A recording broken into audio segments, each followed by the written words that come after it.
Hello everyone. For today's video, I'm going to be talking about Pulp Fiction.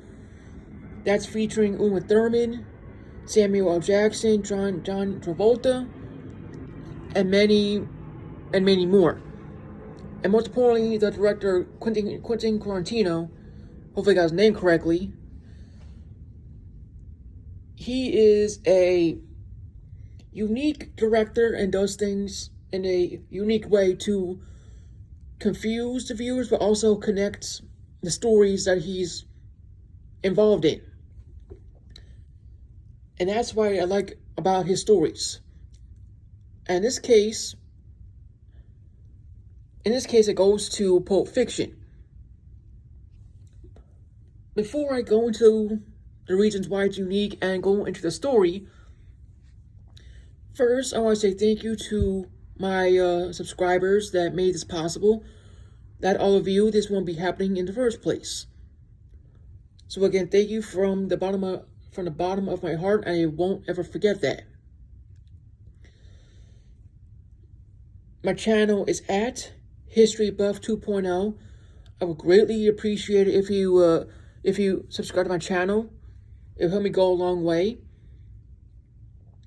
And you'll notice the notification button below my videos. But please hit that so you're notified when my videos are up and running. Hit the like button, share, comment down below, all the good stuff. And now, my friends and ladies, let's get to Pulp Fiction.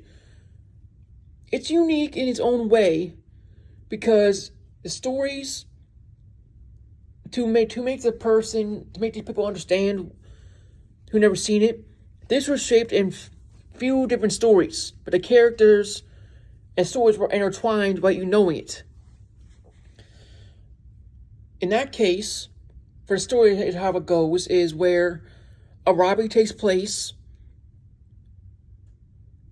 and as a robbery starts up, the title pops up.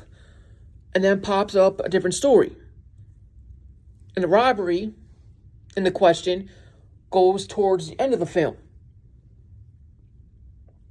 Basically. So each story is intertwined.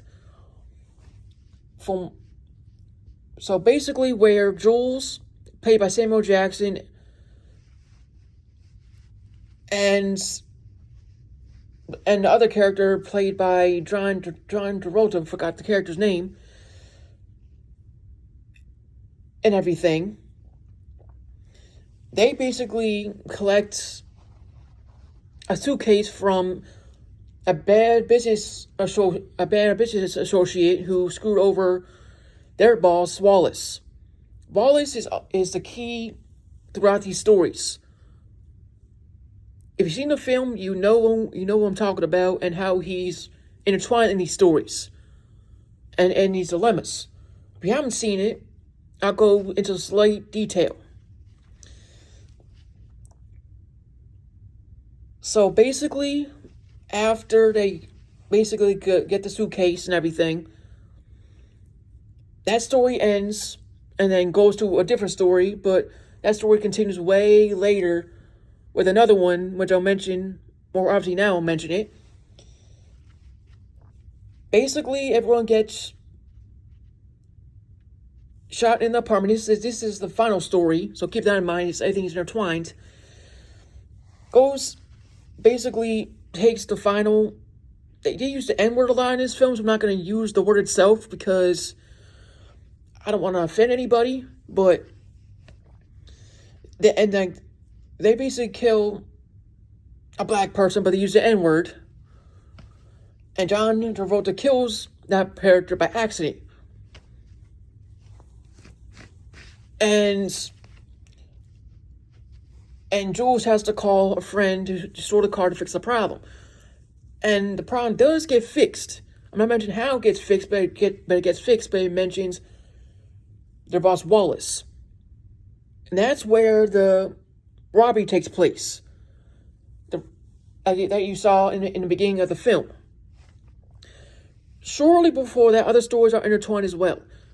This involves Uma Thurman. Again,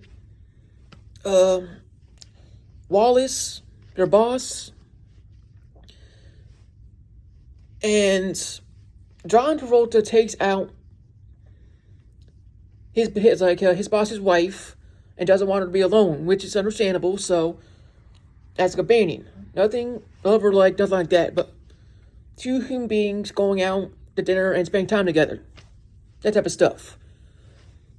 And shortly after that, after dinner, it was unique because they mentioned old phrases. It says the one that caught me off guard the first time seeing this film. This is not my first time I seen it a few years ago. So this is like my second or third time seeing this. John Travolta says, "Don't be a," could think of it, and then Uma Thurman does this: "Don't be a square." That's an old phrase from years ago. Anyway, fast forward, once they come back from the place that they ate at, she overdoses, and then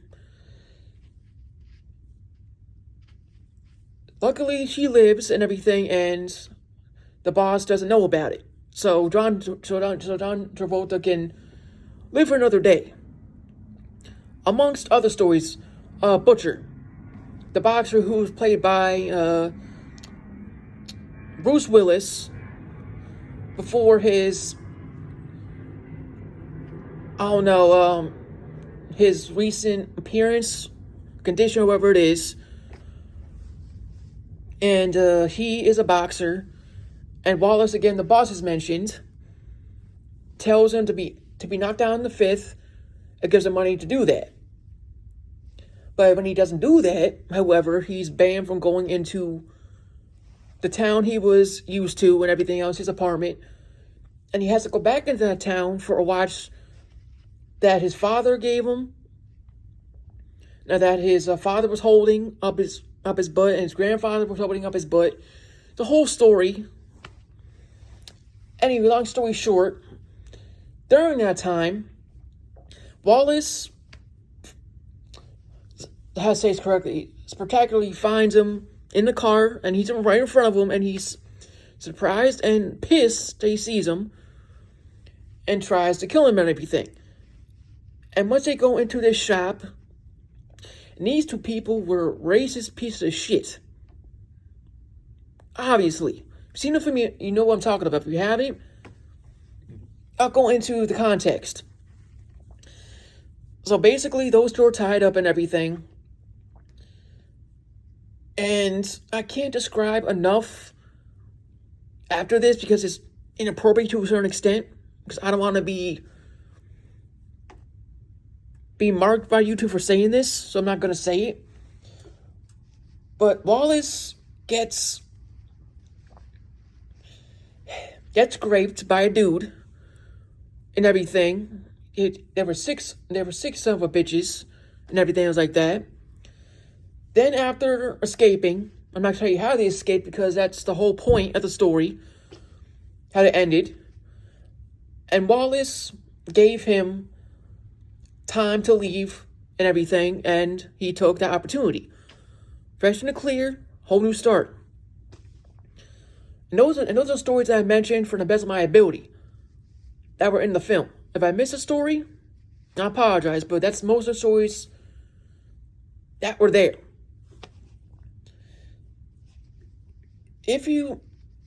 Overall though, from this movie, from these source stories that interconnected, Quentin Tarantino did it in a good way, and films don't do this anymore. Films back in the day did this phenomenally and perfectly while entertaining the viewers. Today's films, barely. And the modern one recently I've just posted was The Lady in the Yard. They tried to do the same thing, but they failed on that terribly. So, if you're interested in seeing that, I did a video on it, so you don't have to see the film. So, For Pulp Fiction, if I wanted to rate this film, I'd give it 10 out of 10. The story was fantastic. There were grade A actors in the film. Everything made sense, but still mysterious at the same time. And if you've seen it, and you know what I'm talking about. If you haven't seen it, I would highly recommend it. Everyone who hasn't seen it to go see it. It's that good of a movie in general. Cult classic, in other words. I'll end this review here. And thank you all again for your love and support for this channel. I greatly appreciate it. Without all of you, I won't be encouraged to do this in the first place. So again, thank you for that. My channel is at History Buff 2.0. You can't miss it. You'll see a Guardians logo on there, obviously. Please hit the notification button down below. Comment, like, share, all the good stuff. And that's all I gotta say about this film. May God bless you all. Stay safe. And I'll see you on the next one.